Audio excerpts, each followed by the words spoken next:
Um bom dia, nona série. Hoje nós vamos ver um conteúdinho novo, é, bastante relevante mesmo, né? Você vai perceber com o decorrer da aula a grande relevância dele e como ele vai ter uma inferência direta na sua vida. Eu gosto muito de destacar sempre isso, porque às vezes a gente tem um conteúdo e você acha que ele não tem proveito nenhum na sua vida futura, e ele sempre tem. E este aqui, propriamente dito, ele é, posso dizer, primordial, essencial, e você no futuro breve vai se lembrar dele. Eu espero que se lembre, né? Mas sem mais delongas, vamos ao que nós vamos trabalhar hoje. Nós vamos ter um 2 em 1 aqui. E o primeiro item é a leitura de imagem, tá? O que nós temos aqui? Nós temos aqui uma frase, né, que você já deve ter ouvido outras vezes e até utilizado ela, e aquela típica frase que diz que uma imagem vale mais que 1000 palavras, né? Isso aqui é muito utilizado, principalmente por casais, né, em questão de traição, enfim, todo aquele blá blá blá convencional. Mas de fato, uma imagem ela vale mais que 1000 palavras, e você vai chegar à sua própria conclusão, concordando ou discordando do pensador aí. Então vamos lá ao que de fato é uma leitura de imagem, né? Obviamente o próprio nome ele já é expositivo e explicativo, e leitura de imagem obviamente é o ato de ler uma imagem, né? Só que o dicionário e a exposição eles trazem de uma forma diferente, né? Que ele diz aqui? Ele diz que a leitura de imagem é o processo pelo qual se analisa. Então não é só o princípio de leitura, é um princípio de análise. Por quê? Porque a imagem, ela não é só a imagem vazia de algum objeto, de alguém, ou de, enfim, né, qualquer coisa. Não, ela traz dentro de si um conteúdo próprio, né? Ela transmite uma mensagem muito própria.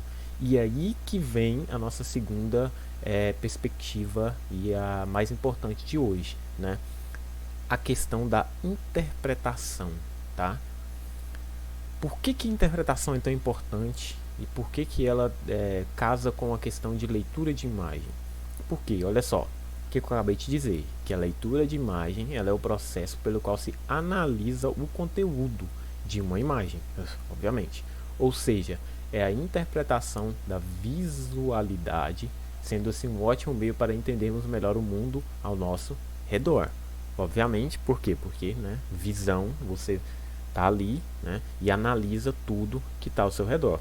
Quando você vê, você antes de qualquer coisa, você analisa, e depois que você analisa, né, faz o processo visual de analisar o ambiente, o local, enfim, o que quer que seja, você tem uma interpretação própria daquilo que você viu.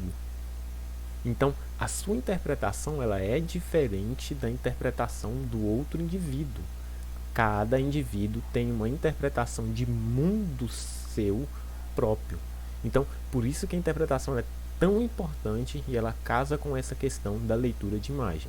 Aplicando ao conteúdo escolar, obviamente você vai perceber que nas provas, exames, conteúdos, enfim, né, você tem muita charge, tirinha, propaganda, enfim, né, N coisas lá dispostas para você visualizar, né, trabalhando a visão, né, análise de imagem e trabalhando a interpretação.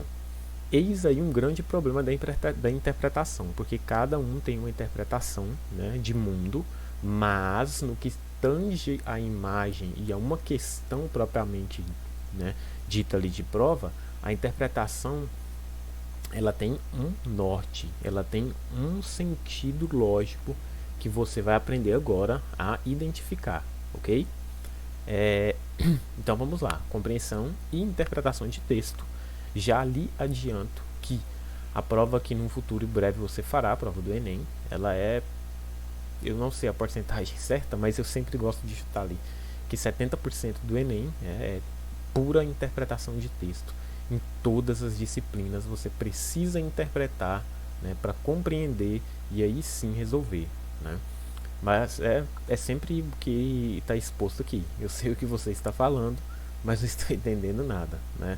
Lembra muito aquele período que vocês estavam em sala de aula e estavam, né, naquele esquema. Mas enfim, vamos lá então para os componentes da interpretação de texto. Esse item tão importante na sua vida acadêmica, concurso, vestibular, etc. Primeiro ponto aqui, olha só. A compreensão é diferente de interpretação, como eu já disse. E olha só, a compreensão ela está no texto. Por quê? Primeiro ponto. Segundo o texto, segundo o autor, o texto informa que está explícito. Lembrando que explícito é diferente de implícito. Algo explícito está ali na cara. Pá, você pega alguma coisa, está explícito. Né? Tem aquele exemplo de imagens explícitas, né, que vocês não podem ver. Pá, é alguma coisa explícita ali. Implícito está ali escondido entre linhas, né? Você tem que descobrir, tem que cavar um pouquinho mais. Então, a compreensão ela parte do princípio de explícito, tá? Ela está sempre explícita no texto. Já a interpretação ela está além do texto. Você precisa interpretar, você precisa procurar, você precisa colocar os seus neurôniozinhos para trabalharem e identificarem, tá? Olha só os verbos aqui, ó. Depreende-se, infere-se, conclui-se do texto que, né? O texto permite deduzir que. Isso é interpretação, você dizendo, tá? É possível afirmar a partir do texto que, né? Está implícito no texto. Então, a grande diferença que eu quero que você note aqui é o quê? Que a compreensão ela é explícita e a interpretação ela é implícita. Como eu disse, cada indivíduo tem a sua própria interpretação, correto?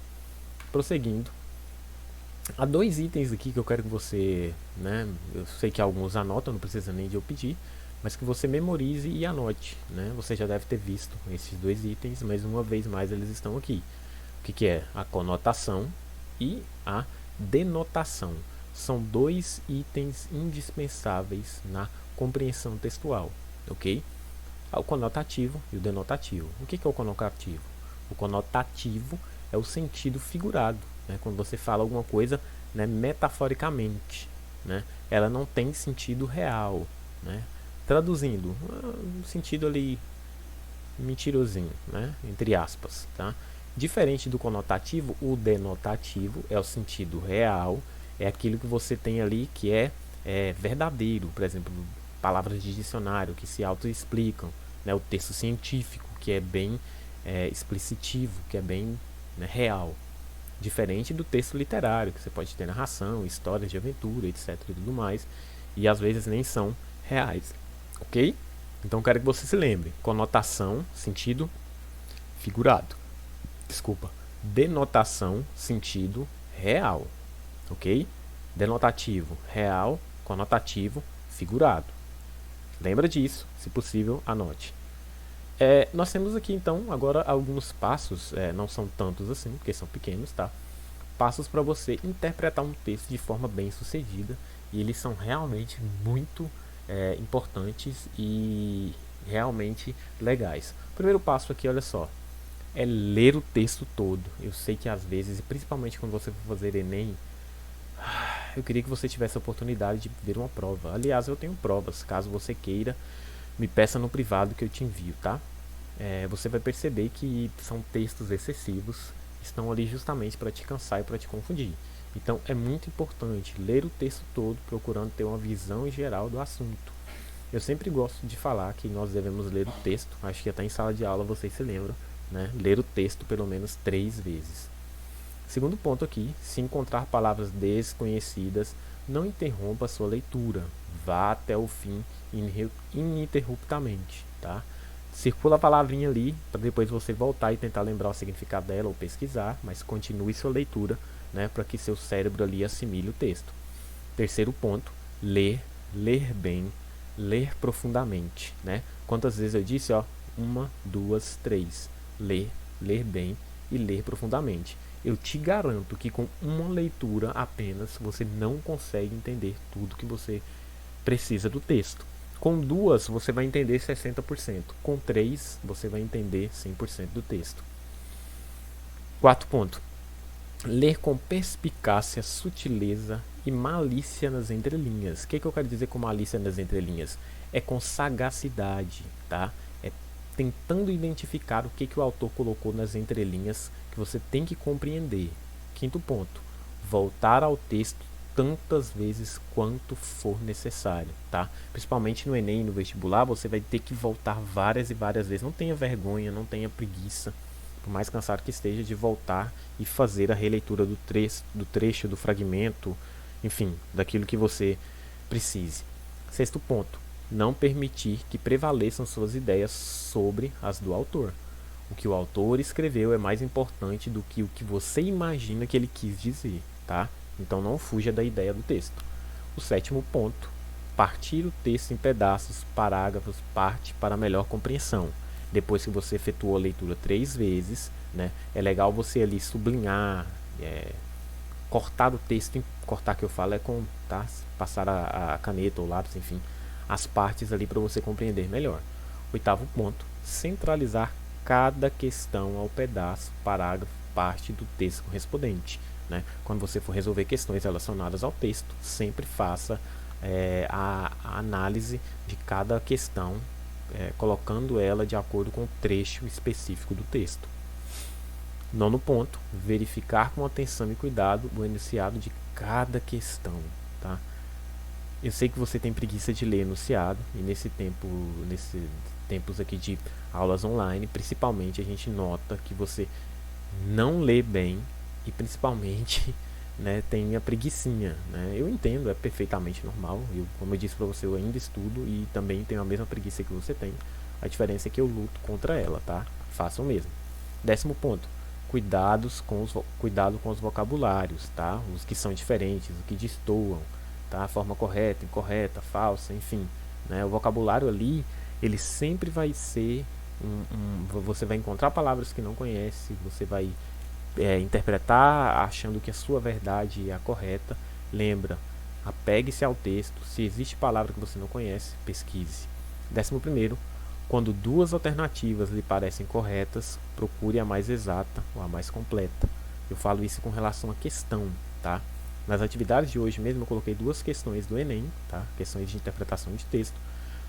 E você vai ver que você vai ficar muito confuso. Então, quando 2 alternativas parecerem corretas para você, procure a que mais faz sentido com o texto, com a ideia do autor. 14ª, não se deve procurar a verdade exata dentro daquela resposta, mas a opção que melhor se enquadre no sentido do texto. Lembra, o texto, a ideia do autor é sempre primordial. E a última, às vezes a etimologia ou a semelhança das palavras denuncia a resposta. Às vezes você vai pegar uma questão e você vai pensar, nossa, mas está muito fácil, eu não acredito que é essa a resposta. E de fato, tá, a resposta pode ser aquela, pode estar fácil daquele jeitinho mesmo, tá? Por mais assim, enfim, simplório que esteja, tá? Às vezes o texto e o enunciado, eles denunciam a resposta. Para você que não se lembra o que é etimologia, etimologia é o estudo da origem e da evolução das palavras, tá ok? Então são essas as dicas, né, que eu queria passar para vocês. Espero que vocês tenham compreendido e né, pegado realmente, tenham assimilado o quão importante é interpretar um texto através dessas dicas. Eu ainda tenho, só rapidinho, 3 itens para mostrar para vocês. Lembrando que nós já vimos denotação e conotação, vimos as dicas e agora nós temos a questão da linguagem. Eu tenho a linguagem não verbal, né, que obviamente a linguagem aqui que não necessita de palavras, só da imagem, por isso que o início foi análise, né, estudo da imagem. Eu tenho a linguagem verbal, né, que é toda a comunicação escrita, tudo que é escrito é o que? Linguagem verbal. E eu tenho a linguagem mista, né, que é o uso tanto da imagem quanto da escrita, ok? Quais são os 3 tipos de linguagem que eu tenho? Recapitulando: linguagem não verbal, linguagem verbal e linguagem mista, ok? São meus 3 tipos de linguagem. Agora sim, é isso, tá? Deixa eu só mostrar para vocês aqui as atividades rapidinho. São apenas 6 questões, não são grandes, tá? E as 2 últimas aqui, tá? São as questões do Enem que eu peguei para vocês resolverem. Se alguém se interessar pelo material do Enem, me peça no privado. Eu tenho aqui todas as provas de 2009 a 2018 de língua portuguesa. Tem das outras disciplinas também, tá bom? Por exemplo, só de língua portuguesa são 527 questões aqui. para você estudar, trabalhar, resolver, tá? E ser feliz, ok? Então é isso, um abraço e até a próxima, lembrando que eu estou à sua disposição.